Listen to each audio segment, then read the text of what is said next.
23ஆம் அதிகாரம் 39ஆம் வசனம் முதல் 43ஆம் வசனம் வரை. லூக்கா 23ஆம் அதிகாரம் 39ஆம் வசனம் முதல்.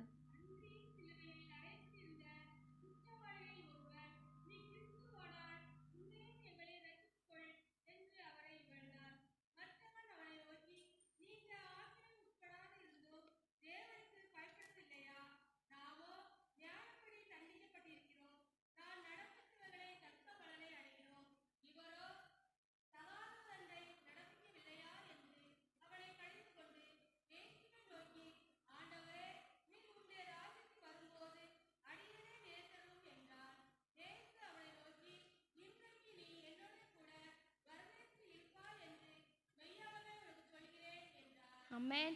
இயேசு அவனை நோக்கி, இன்று நீ என்னுடனே கூட பரதேசில் இருப்பாய் என்று மெய்யாகவே உனக்கு சொல்லுகிறேன் என்றார். மெய்யாகவேனா என்னது? உண்மையா, சத்தியமா இன்னைக்கு நீ என் கூட என்ன செய்வ? பரதேசில் இருப்ப அப்படிங்கிறது தான் மெய்யாகவே அப்படிங்கிற ஒரு அர்த்தம். ஏசப்பா சிலுவையில் அநேக பாடுகள் பட்டாங்க, அப்படிதானே? தலையில முள்முடி வச்சாங்க, வாரினால் அடித்தாங்க, ஏளனமாக பேசினாங்க, எல்லாமே பண்ணாங்க. ஆனாலும் அந்த இடத்துல தேவன் முதலாவது பேசின வார்த்தை என்னது? பிதாவே இவர்களுக்கு மன்னியும், தாங்கள் செய்கிறது இன்னதென்று அறியாதிருக்கிறார்களே அப்படின்னு சொல்லி முதலாவது சொன்னார். நான் இந்த 2வது வசனத்துக்காக நான் ஆயத்தப்பட்டு இருக்கும்போது என்னை ரொம்ப கஷ்டப்படுத்தின ஒரு வார்த்தை என்னன்னா, அக்கிரமக்காரரில் ஒருவராய் எண்ணப்பட்டு அப்படின்னு சொல்லிட்டு ஏசாயால ஒரு வசனம் இருக்கு. ஏசாயா 53ஆம் அதிகாரம் 12ஆம் வசனத்துல ஏசாயா 53:12, அவர் தம்முடைய ஆத்துமாவை மரணத்தில் ஊன்றி அக்கிரமக்காரரில் ஒருவனாக எண்ணப்பட்டு, அவர் எந்த ஒரு பாவமும் எதுவுமே செய்யாத ஒருவர், ஆனால் அவர் ஒரு அக்கிரமக்காரராக அவர் என்ன செஞ்சாங்க? நடச்சாங்க. நான் ஒரு கேள்வி கேட்குறேன். 2 கள்ளர்கள் இருந்தாங்க, அப்படிதானே? இயேசுவை நிந்தித்த கள்ளர்கள் எத்தனை பேர்? எத்தனை கள்ளர்கள் இயேசுவை நிந்தித்தார்கள்? 2 கள்ளரா, 1 கள்ளரா? 1 கள்ளனா? நானும் இதுவரை அப்படிதான் நினச்சிட்டு இருந்தேன். ஆனால் எனக்கு தான் நான் இந்த வசனத்தை தியானிக்கும் போது எனக்கு தான் ஆண்டவர் வெளிப்படுத்தினது என்னன்னா, 2 கள்ளர்களுமே ஃபர்ஸ்ட் என்ன செஞ்சாங்க? ஆண்டவரை நிந்திச்சாங்க. அதுக்கு எக்ஸாம்பிளான வசனம் எங்க இருக்குன்னா, மத்தேயு 27ஆம் அதிகாரம் 44ஆம் வசனம். மத்தேயு 27:44.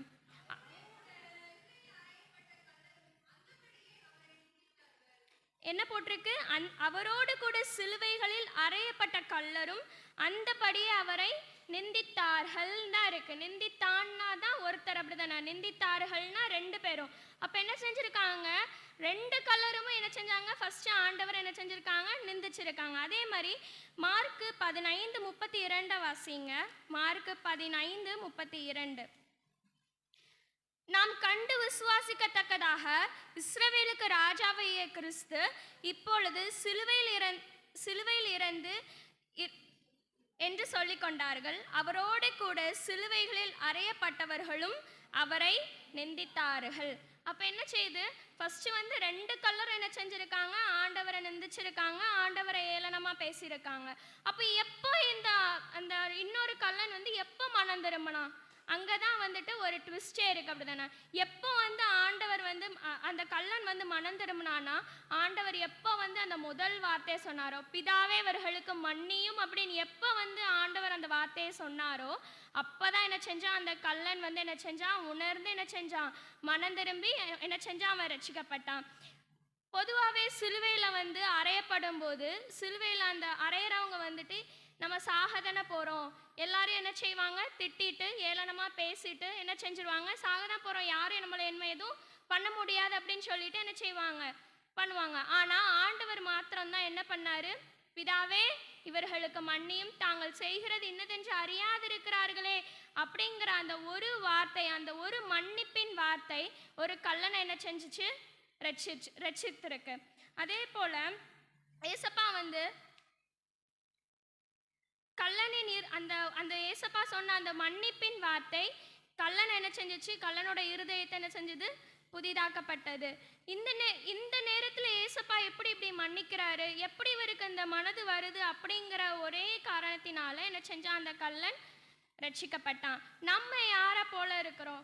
அந்த ரட்சிக்கப்பட்ட கல்லனை போல இருக்கோமா, இல்லை அந்த நிந்தித்த கல்லனை போல இருக்கோமா? அதுக்கப்புறம் தான் வந்துட்டு அந்த கல்லன் அதுக்கப்புறம் தான் ஏசப்பா வந்து சொன்னார். அவன் ரட்சிக்கப்பட்டதுக்கு அப்புறம் தான் ஆண்டவர் சொன்ன வார்த்தை, இன்று நீ என்னோடு கூட பரதேசில் இருப்பாய். பரதேசுனா என்ன? பரதேசுங்க சிம்பிளா சொல்லணும்னா ஒரு 3 வேர்டு சொல்லலாம். இளைப்பாறுகிற இடம். இளைப்பாறுகிற இடம். இரண்டாவதாக அது வந்து ஒரு செழிப்பான ஒரு தோட்டம்.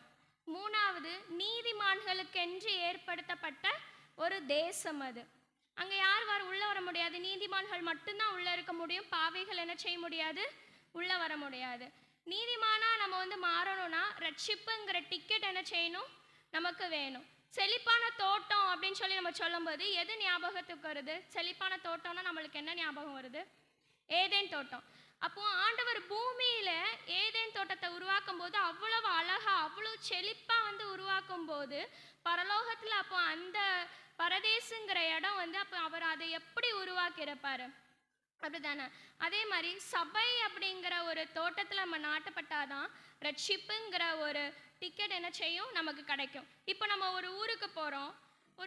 நம்ம இப்போ திருநெல்வேலி போகிறோம்னு வச்சுக்கோங்க. திருநெல்வேலி பஸ்ஸில் ஏறினா தான் நம்ம திருநெல்வேலிக்கு போக முடியும். அதுவும் திருநெல்வேலி பஸ்ஸில் ஏறி திருநெல்வேலின்னு டிக்கெட் எடுத்தால் தான் என்ன செய்ய முடியும், திருநெல்வேலி போக முடியும். இதே இது நாகர்கோவில் பஸ்ஸில் ஏறிட்டு திருநெல்வேலி போகணும்னு சொல்லி டிக்கெட் எடுத்தால் என்ன செய்வாங்க, இறக்கி விட்டுருவாங்க. அதே மாதிரி தானே, அதே மாதிரி தான் சபைங்கிற பஸ்ஸில் ஏறி ரட்சிப்புங்கிற ஒரு டிக்கெட்டை எடுத்தாதான் பரலோகம்ங்கிற இடத்துக்கு என்ன செய்ய முடியும், நம்ம போக முடியும். கல்லன் அந்த பாருங்க, அந்த கல்லன் அந்த கடைசி தருணத்தை என்ன செஞ்சாரு, அழகா பயன்படுத்திக்கிட்டாரு.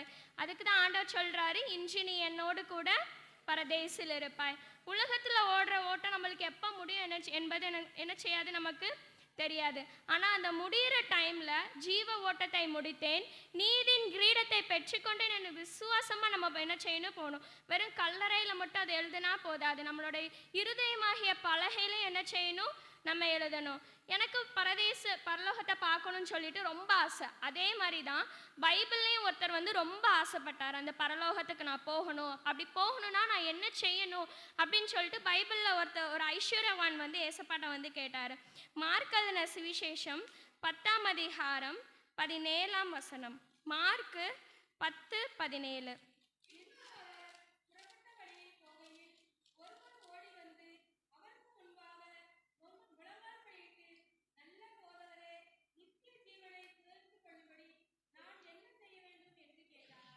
அந்த ஐஸ்வர்யன் என்ன கேட்குறான், நித்திய ஜீவனை சுதந்திரித்து கொள்ளும்படி நான் என்ன செய்ய வேண்டும் என்று கேட்டான். அப்போ ஏசப்பா சொல்றாரு 21ஆம் வசனத்துல, ஏசு அவனை பார்த்து அவனிடத்தில் அன்பு கூர்ந்து, உன்னிடத்தில் ஒரு குறைவு உண்டு, நீ போய் உனக்கு உண்டானவைகள் எல்லாவற்றையும் விற்று தரித்திரருக்கு கொடு, அப்பொழுது பரலோகத்திலே உனக்கு பொக்கிஷம் உண்டாயிருக்கும், பின்பு சிலுவை எடுத்துக்கொண்டு என்னை பின்பற்றி வா அப்படின்னு சொல்றாரு. அதுக்கு கீழே இருக்கிற வசனத்தெல்லாம் வாசிச்சிங்கன்னா, அவன் மிகுந்த ஆஸ்தி உள்ளவனா இருந்தபடியால் இந்த வார்த்தையை கேட்டு மனமடைந்து துக்கத்தோடே போய்விட்டான். அப்பொழுது இயேசு சுற்றி பார்த்து தம்முடைய சீஷரை நோக்கி, ஐஸ்வர்யம் உள்ளவர்கள் தேவனுடைய ராஜ்யத்தில் பிரவேசிப்பது எவ்வளவு அரிதா இருக்கிறது என்றார். சீஷர்கள் அவருடைய வார்த்தைகளை குறித்து ஆச்சரியப்பட்டார்கள். இயேசு பின்னும் அவர்களை நோக்கி, பிள்ளைகளே, ஐஸ்வர்யத்தின் மேல் நம்பிக்கை வைக்கிறவர்கள் தேவனுடைய ராஜ்யத்தில் பிரவேசிக்கிறது எவ்வளவு அரிதா இருக்கிறது அப்படின்னு சொல்றார். இந்த வசனத்துல எப்படி இருக்குன்னா, பரலோகத்தையும் விட அந்த ஐஸ்வர்யவான் என்ன செய்யறான், அவனுடைய சொத்தின் மேல ஆசை வச்சிருக்கான். அதனாலதான் அதை வந்து அவனை யாருக்கும் அந்த சொத்தை வந்து யாருக்கிட்டையும் விற்கிறதுக்கு மனதில்லாம அவன் வந்து அப்படியே திரும்பி போனான். அதுக்கப்புறம் வந்து பைபிள் அவன் மனம் திரும்பினானா, பரலோகத்துக்கு போனானா அப்படின்னு சொல்லி போடல. ஆனா அந்த கல்லனும் ரட்சிக்கப்பட்டு கேட்டான். அதனால ஏசப்பா என்ன செஞ்சாரு, இன்றைக்கு நீ என்னோடு கூட பரதேசில் இருப்பாய் அப்படின்னு சொல்லி சொன்னார். எனக்கும் பரதேசுக்கு போகணும்னு எனக்கு ரொம்ப ஆசை. அங்க போய் அங்க நிறைய பரிசுத்தவான்கள் இருப்பாங்க, அப்படிதானே? நோவா இருப்பாரு, அப்புறம் ஆபிரகாம் இருப்பாங்க, தானியேல் இருப்பாங்க, எல்லாருமே இருப்பாங்க. எனக்கு ஒரு சின்ன ஆசை என்னன்னா, நோவாட்ட போயிட்டு நீங்க எப்படி வந்து அந்த பேழையை செஞ்சீங்க, ஆபிரகாம்கிட்ட போயிட்டு நீங்க எப்படி வந்து அந்த பலியை செஞ்சீங்க? ஆட்டுக்குட்டி எங்கேருந்து வந்துச்சு அப்படின்னு கேட்கணும். அதே மாதிரி தானியேல்கிட்ட போயிட்டு நீங்கள் சிங்கம் இருக்கும்போது நீங்கள் ஏன் பயப்படல? சிங்கம் உண்மையாகவே இருந்துச்சா அப்படின்லாம் எனக்கு என்ன செய்யணும், கேட்கணும்னு ஆசை. அதெல்லாம் அது நடக்குமா என்னன்னு தெரியல. ஆனால் எனக்குள்ளே வந்து அந்த ஒரு வாஞ்சை இருக்குது. அதே போல் அந்த அந்த கல்லன் வந்து ரட்சிக்கப்பட்ட பின் பின் அதுக்கப்புறம் தான், கல்லன் வந்து ரட்சிக்கப்பட்டதுக்கு அப்புறம் தான் லூக்கா 23:39 சொல்லுது, அன்றியும் சிலுவையில் அறையப்பட்டிருந்த குற்றவாளிகளில் ஒருவன், நீ கிறிஸ்துவானால் உன்னையும் என்னையும் ரட்சித்துக்கொள் என்று அவனை இகழ்ந்தான். அப்போ அந்த ரட்சிக்கப்படாத இன்னொரு கள்ளன் வந்து ஏசப்பா கிட்ட வந்து என்ன செய்கிறாரு, இகழ்ந்து வந்து பேசுகிறாரு. ஆனால் அந்த ரட்சிக்கப்பட்ட கள்ளனோ என்ன செய்கிறான், அதுக்கு கீழே மற்றவன் அவனை நோக்கி, நீ இந்த ஆக்கினைக்குட்பட்டவனாய் இருந்தும் தேவனுக்கு பயப்படுகிறது இல்லையா? அவன் ரட்சிக்கப்பட்டதுக்கு அப்புறம் தான் அந்த கள்ளனுக்கு சொல்லி என்ன செய்கிறான், புத்தி சொல்கிறான். ஆனால் அப்பவும் அந்த கள்ளனுக்கு என்ன செய்யலை, புத்தி ஏறலை. நமக்கும் அந்த ரட்சிப்பின் அனுபவம் நம்மக்கிட்டையும் இருந்துச்சுன்னா நம்ம ஏசப்பா வந்து எந்த ஒரு சூழ்நிலையிலையும் நம்ம என்ன செய்ய மாட்டோம், விட்டு கொடுக்கவே மாட்டோம். நம்மகிட்ட சாப்பாடு இருக்குதோ, இல்லை பணம் இருக்குதோ, இல்லை தங்குறதுக்கு இடம் இருக்குதோ, என்ன இருக்குதோ இல்லையோ, நம்ம என்ன செய்ய மாட்டோம், நம்ம ரட்சிக்கப்பட்டிருந்தால், நம்ம உண்மையாக ரட்சிக்கப்பட்டிருந்தால் என்ன செய்ய மாட்டோம், அவருடைய கரத்தை தள்ளிவிட்டு என்ன செய்ய மாட்டோம், நம்ம போக மாட்டோம். ஒரு சின்ன ஒரு கற்பனை கதை நான் சொல்கிறேன். ஒரு ஸ்கூல்ல இருந்து 2 மாணவர்கள் ஒரு சார் ட்ரிப்புக்கு போகிறாங்க. அப்போ வந்து ஒரு ஆசிரியர் வந்து சொல்கிறாரு 2 மாணவர்கள்கிட்ட, இந்த பாலத்தை வந்து இங்கேருந்து நீங்கள் அங்கே கடந்து போகணுன்னா என்னோட கையை என்ன செய்யுங்க, நீங்கள் இறுக்கமாக பிடிச்சிக்கொள்ளுங்க, அப்போ தான் வந்து நம்மளால் அங்கே போக முடியும் அப்படின்னு சொல்லிட்டு அந்த 2 மாணவர்கள்கிட்டையும் சொல்கிறாங்க. அதில் ஒரு மாணவன் என்ன பண்ணா, கேட்டுட்டு சரி அப்படின்னு சொல்லி கேட்டுட்டு முதல்ல 2 ஸ்டெப்பு 3 ஸ்டெப்பு அவன் எடுத்து வச்சதுமே இது தானே அப்படின்னு சொல்லிட்டு அவன் எடுத்து போக ஆரம்பிச்சிட்டான். ஆனால் இன்னொரு மாணவன் அந்த ஆசிரியரோட கையை வந்து பிடிச்சிருந்தான். அப்போ முன்னாடி போன அந்த மாணவன் அடுத்தடுத்து போகும்போது அவன் தவறி என்ன செஞ்சிட்டான், கீழே விழுந்துட்டான். ஆனால் கூட அவன் கீழே விழுந்ததை பார்த்த இன்னொரு மாணவன் என்ன செஞ்சான், அந்த ஆசிரியரோட கையை இன்னும் இறுக்கமாக என்ன செஞ்சான், பிடிச்சான்.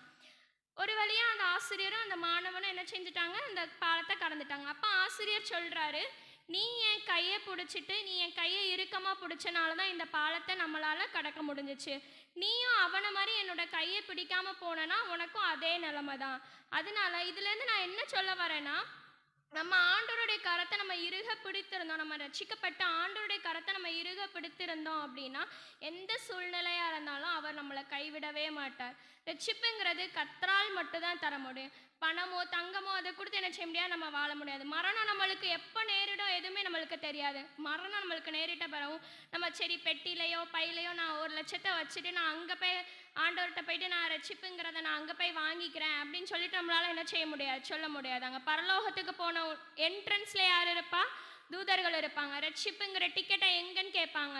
நான் அந்த காசு கொடுத்து வாங்குறேன் நம்மளால் சொல்ல முடியுமா, சொல்ல முடியாது. அந்த ரட்சிப்புங்கிறது நமக்கு இந்த சபைங்கிற இந்த இடத்துல நமக்கு ரட்சிப்பு கிடைச்சாதான் நம்ம பரலோகங்கிற அந்த இடத்துக்கு என்ன செய்ய முடியும், நம்மளால் போக முடியும். அதே போல் தான் அந்த கள்ளன் வந்து இயேசுவை வந்து விட்டு கொடுக்காம அதே போன்ற ரட்சிப்பு என்ன செய்யணும், நமக்கு வேணும். ரட்சிப்புனா என்ன? ரோமர் 10ஆம் அதிகாரம் 10ஆம் வசனம். ரோமர் 10ஆம் அதிகாரம் 10ஆம் வசனம். நீதியுண்டாக இருதயத்திலே விசுவாசிக்கப்படும் ரட்சிப்புண்டாக வாயினாலே அறிக்கை பண்ணப்படும். நம்முடைய வாயினால் என்ன செய்யணும், பாவத்தை என்ன செய்யணும், அறிக்கையிடணும். அவரை சொந்த இரட்சகராக நம்ம ஏற்றுக்கொள்ளணும். அப்படின்னா தான் அவரை முழுமையாக நம்ம விசுவாசிக்கிறது தான் ரட்சிப்பு அப்படிங்கிற ஒரு வார்த்தை. சும்மா நம்ம ஏதோ ஆலயத்துக்கு வந்தோம் வாயை மூடிட்டு இருந்தோம் அப்படின்னா நம்மளுக்கு என்ன செய்யாது, ரட்சிப்பு கிடைக்காது. நம்ம வந்து ஆலயத்துக்கு வந்து நம்மளுடைய பாவத்தை வாய்களை திறந்து அறிக்கையிட்டால் தான் நம்மளுக்கு ரட்சிப்புங்கிறது நமக்கு கிடைக்கும். அதே போல் குயவன் எடுத்துக்கோங்க. குயவன் ஒரு பானையை வந்து வணையிறான். அந்த களி மண்ணில் ஏதோ ஒரு கல்லோ இல்லை ஏதோ ஒன்று இருக்குது. அவனால் கரெக்டான ஒரு பானையை உருவாக்க முடியுமா, முடியாது. எப்போ அந்த களிமண்ணில் இருக்க அந்த கல்லையோ அந்த தூசியையோ எடுத்து போட்டு மறுபடியும் வந்து அந்த மண்ணை வந்து பிசைஞ்சு அவன் இது பண்ணாதான் நல்ல ஒரு பானை கிடைக்கும். அதே போல் நம்மளுடைய இருதயத்திலும் ஏதாவது ஒரு இடத்துல ஏதாவது ஒரு பாவம் இருக்கும். அந்த பாவத்தை நம்ம இருதயத்துக்குள்ளே வச்சுக்கிட்டே நம்ம ஜெபிச்சோன்னா நம்மளுடைய ஜெபம் என்ன செய்யாது, கேட்கப்படாது. எப்போ நம்ம அந்த பாவத்தை எடுத்து நம்ம வெளியில் போடுறோமோ, எப்போ நம்ம வாயை திறந்து அந்த பாவத்தை அறிக்கையிட்டு நம்ம ஜெபிக்கிறோமோ அப்போ தான் ரட்சிப்புங்கிறது நமக்குள்ளே வரும். இறக்கிற அந்த ரட்சிப்பின் அனுபவம் என்ன செய்யணும் வேணும். ஸ்டார்டிங்கில் நம்ம ரட்சிக்கப்பட்ட ஆரம்ப காலத்தில் என்ன செய்வோம், ரொம்ப ஆண்டவருக்குள்ளே நெருங்கி இருப்போம். எப்போனாலும் நம்ம ஜெபம் பண்ணுவோம், 3 நேரம் ஜெபம் பண்ணுவோம், 4 நேரம் ஜெபம் பண்ணுவோம், அவரோட சமூகத்திலே காத்திருந்து நம்ம ஜெபிப்போம். ஆனால் நாள் ஆக ஆக அந்த ரட்சிப்பின் அந்த அனுபவம் வந்து நம்மளுக்கு என்ன செய்யும், பின்வாங்கிக்கிட்டே போவோம். ஆனால் நம்ம அந்த பின்வாங்காமல் ஆண்டவருடைய சமூகத்தில் எந்த நேரமும் நம்ம என்ன செய்யணும், காத்திருக்கணும். சரி, ஒரே ஒரு கொஸ்டின் கேட்குறேன். ஏசப்பா ஏன் இந்த உலகத்துக்கு வந்தார்? பாவிகளை ரட்சிக்க, அப்படிதானே? அப்போ நம்மளுடைய பாவத்தை வந்து அவர் என்ன செய்வார், அறிக்கையிட்டா நம்ம அவர் என்ன செய்வார், நம்மளை ரட்சிப்பார் தானே. அதுக்காக தான் அவர் வந்து பூமிக்கு வந்திருக்கார். நம்மளுடைய பாவங்களை நம்ம வாயை திறந்து அறிக்கையிட்டா அவர் நம்மளை என்ன செய்வார், ரட்சிப்பார். 3 காரியம்தான். ஒன்று என்ன செய்யணும், பாவத்தை நம்ம அறிக்கையிடணும். 2வது உண்மையாக அவரை விசுவாசிக்கணும். 3வது அவர் கரத்தை இறுக்கமா பிடிச்சிருந்தா நம்மளால என்ன செய்ய முடியும், பரலோகத்துக்கு போக முடியும். கடைசியாக 1 கொரிந்தியர் 1ஆம் அதிகாரம் 18ஆம் வசனம். 1 கொரிந்தியர் 1ஆம் அதிகாரம் 18ஆம் வசனம். சிலுவை பற்றிய உபதேசம் கெட்டு போகிறவர்களுக்கு பைத்தியமாயிருக்கிறது, ரட்சிக்கப்படுகிற நமக்கோ தேவ பலனா இருக்கிறது. நமக்கு தேவ பலனா இருக்குதா? இது ஒரு வருஷமும் ஆண்டவர் வந்து அந்த 7 வார்த்தையை பற்றி நம்ம தியானிக்கிறோம். அந்த 7 வார்த்தையில் ஏதாவது ஒரு வார்த்தையை வச்சு ஆண்டவர் வந்து நம்ம கூட பேசுவார். அதுதான் தேவனுடைய அன்பு. எப்போவுமே அந்த 3 பாயிண்ட்டை மட்டும் நம்ம மறக்காமல் இருக்கணும். என்னெல்லாம்? பாவத்தை நாம் என்ன செய்யணும், வாய்களை திறந்து அறிக்கையிடணும். 2வது உண்மையாய் அவரை விசுவாசிக்கணும். 3வது அவருடைய கரத்தை நம்ம இறுக்கமாய் பற்றி கொண்டா அந்த கல்லனுக்கு ஏசப்பா என்ன சொன்னாங்களோ, இன்றைக்கு நீ என்னோடு கூட பரதேசில் இருப்பாயின்னு சொன்னது போல நம்மளும் ஆண்டோடைய சமூகத்தில் என்ன செய்வோம், ஒரு நாள் அவரோட முகமுகமாக என்ன செய்வோம், ஆண்டவரை தரிசிப்போம். இந்த சிறு செய்தியை ஆண்டவர் தாமே ஆசீர்வதிப்பாராக. அவன் தலைகளை தாழ்த்தி ஜெபிப்போம். அன்பின் பிதாவே, அப்பா, நீர் எங்களோடு பேசினதற்காக எமக்கு நன்றி செலுத்துகிற சப்பா. அந்த ஐஸ்வர்யவானை போல ஆண்டவரே ஏசப்பா, நாங்கள் ஏசப்பா அந்த ஐஸ்வர்யவானை போல இல்லாமல் ஆண்டவரே அந்த கல்லனை போல ஆண்டவரே ஏசப்பா அந்த ரட்சிப்பின் அனுபவத்தை நாங்கள் பெற்றுக்கொள்ள அப்பா நீங்கள் எங்களுக்கு கிருபை செய்யுங்க ஏசப்பா. நாங்கள் உங்களுடைய கையை பிடித்தா விட்டுருவோம் ஏசப்பா. நீங்கள் எங்களுடைய கைகளை பிடித்து நீர் எங்களை வழி நடத்துங்க. இன்னும் ஒரு வசனத்தை நீர் எங்களோடு கூட பேசுங்க, வழி நடத்துங்க. மீட்பர் இயேசு கிறிஸ்து நாமத்தில் ஜெபிக்கிற அன்பின் பிதாவே, ஆமென்.